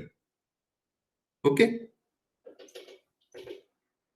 नेक्स्ट है स्क्रैपल, पाउंड में कैलकुलेट किया मैंने। कैसे, 1 ड्रैकम इज इक्वल टू 3 स्क्रैपल, ऊपर है ना, 1 ड्रैकम इज इक्वल टू 3 स्क्रैपल।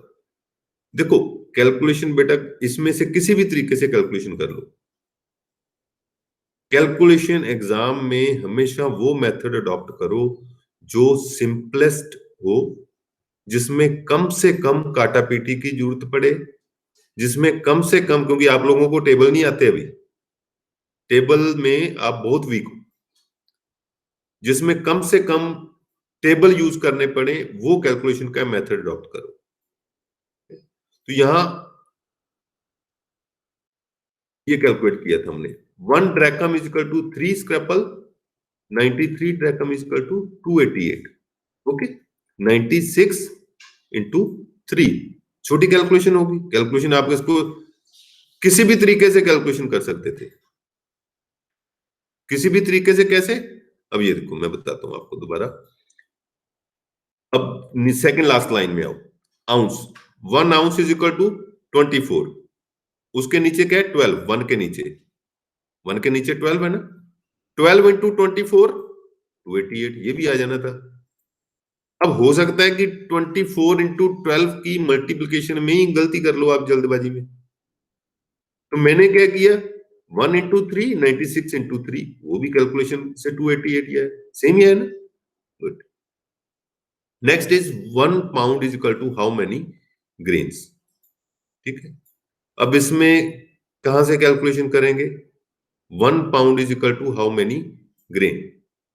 पहले सेकेंड लास्ट लाइन से लो आप, 1 ounce is equal to 480 grain।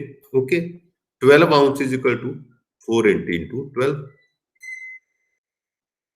12 into 8 96, 9 12 into 4 48 plus 9 57, 57 60 हो गया। ठीक है, मान लो इससे नहीं करना आपने, कोई और तरीका कोई अडॉप्ट करना चाहते हैं, फिर उसके ऊपर वाली लाइन में आ जाओ। 1 drachm is equal to 60 grain, 96 drachm is equal to 60 multiplied by 96, 6 6 the 36, 3 and 9 6 the 54 plus 3 57. Okay, very good. This was the apothecary system of grain. Okay. Now come to the fluid. In case of fluid, minimum or smallest unit is minim. Smallest unit is minim. अपना previous table निकालो पहले। हाँ, previous table में हमने क्या कहा था, grain, scruple, drachm, ounce and pound. ठीक है, तो इसमें क्या है, minim, drachm, ounce, pint, quart and gallon. ये याद जरूर करने पड़ेंगे, 2-3 बार आप हाथ से लिखोगे तो हो जाएगा। Minim, fluid drachm, fluid ounce, pint, quart and gallon. इसी तरह एक्स एक्सिस में भी आप कर लीजिए, ठीक है, और वाई एक्सिस में भी कर लीजिए, जैसे हमने पिछला टेबल बनाया था लाइकवाइज। ठीक है, मिनिम के ऑपोजिट, एक मिनिम में कितने मिनिम होंगे, एक। ठीक है, फ्लूइड ड्रैकम 1, फ्लूइड आउंस 1, पिंट 1। ठीक है, ये 1 वाला कॉलम आप फिल कर लीजिए, ये आपकी एक बैरियर लाइन हो गई। इसके ऊपर वाले जो कॉलम है वो हमने फिल नहीं करने, उसमें कोई कैलकुलेशन नहीं करनी। ओके, now, जैसे हमने पुराना टेबल जो है वो फिल किया था, बट एग्जाम में सिंपल, आपके पास 30 सेकंड है, आपके पास 50 सेकंड है, आपके पास 60 सेकंड है। वैसे तो ये टेबल याद कर लो, 3-4 बार आप लिखोगे ये टेबल आपको याद हो जाएगा। मान लो नहीं भी याद, इतना भी नहीं मेहनत करनी, हमने याद नहीं करना, तो ये टेबल कैसे बनाना है, इजीएस्ट वे वो मैंने आपको बताया। ठीक है, सिंपली क्या करो, कोई भी कन्वर्जन के आपके न्यूमेरिकल्स आते हैं वहां पे, imperial to metric, metric to imperial, imperial to proof spirit, proof spirit to proof strength, proof strength to कोई भी अदर, है ना, या कैलकुलेशन ऑफ आइसोटोनिक सॉल्यूशंस। तो ये सारे आपने टेबल सामने रख लेना फटाफट बना के। 1 1 1 1 कर लिया आपने, 6 1 आ गए आपके पास। ठीक है, नाउ अब 4 चीजें ये रखनी है। 1 fluid drachm is equal to 60, जैसे हमने ग्रेन्स में किया था।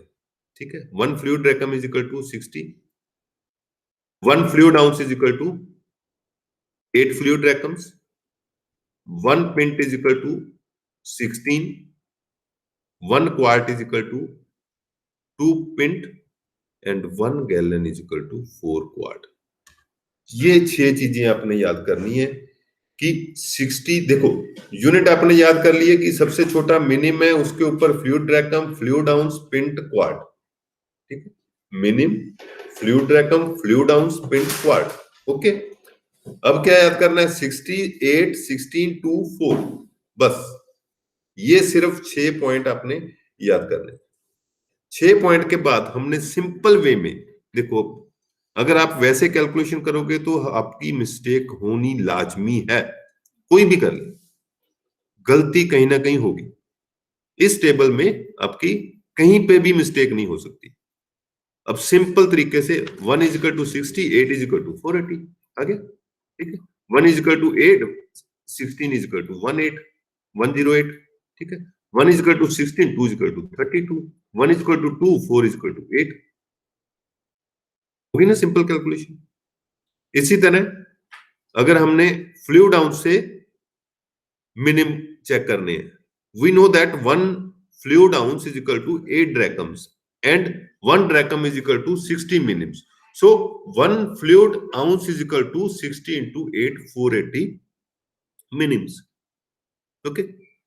Now, if 1 fluid ounce is equal to 480 minims, multiply this by 16. 16 fluid ounce is equal to 7680. 48 480 को मैंने 16 से मल्टीप्लाई किया, सिंपल। 467,680। तो ये कहां से आ गया, 1 pint is equal to 7680. Likewise, we know that 1 quart is equal to 2 pint and 1 quart is equal to 32 fluid ounces. और हमने पहले क्या कहा था कि 1 fluid ounce is equal to 8 drachm means 32 is equal to simple 256 and 1 quart is equal to 32 fluid ounces. अगर हम gallon में बात करें तो 4 quart, 1 gallon is equal to 4 quart and 4 multiplied by 32, 128. And 1 quart is equal to 15,360 minims. 1 gallon is equal to 1024 drachm and is equal to 61440 minims. So due to time constraint, I am not able to clear all the doubts regarding this in this lecture.